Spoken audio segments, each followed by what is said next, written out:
Peter Matthews is a professor of political science at Cypress College in California and a former Democratic candidate for Congress. Peter, welcome to the show. At the end of an era, we just heard our chief political correspondent there. Is this kind of visit and gesture essentially an embrace between Europe and the U.S.? Is this something we're going to see less of potentially in the coming years? We hope not, but I must say that President Biden has had a contact with Germany for over 40 years. In fact, that's the first time I got to Germany at my brother-in-law's family's wedding, way back. It's about the same time that Biden did, but what a beautiful country. And Germany is a strong ally of the United States. He called it our strongest and closest ally. And don't forget, there are 40 million German Americans from the ancestry of Germany. And that brings us together despite all the ups and downs over the centuries. And Germany Germany and two other countries represented there by the prime ministers of Britain and France and the president of France. So the four most strongest allies were together to try to chart a course that will keep Europe stable and strong and also deal with the crises of Ukraine and also what's going on in the Middle East right now, particularly with Israel and Gaza and Lebanon. And yet we're seeing the point being made here in Germany that Biden is essentially the last in a generation of U.S. political leaders who have this kind of deeply held belief in positive transatlantic relations. Is that true? I really don't know, to be honest with you, because I think it's going to be hopefully not true, because we need to keep that historical connection there. And the new leaders, whether it be former President Trump or Vice President Kamala Harris, need to understand the importance of that connection historically and culturally and also politically, and not just take it from this point on.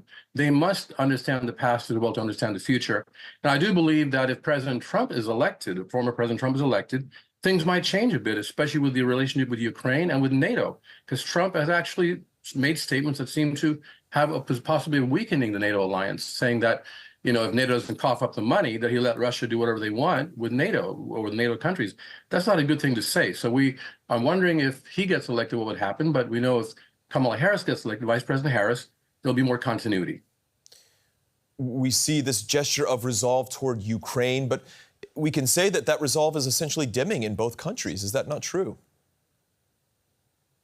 That is true to some extent, because it's taken time. It's been, going on 3 years now.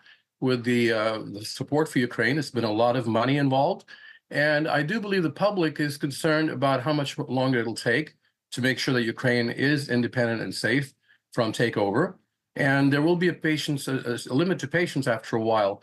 But it's important that this whole war is negotiated and settled to keep Ukraine free under the UN Charter and independent, at the same time accommodating Russia's claims to its own security concerns with NATO. That has to be done in a very balanced way.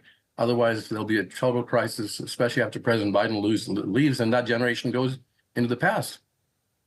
This visit seen as essentially a farewell. What is Biden's legacy when it comes to transatlantic relations?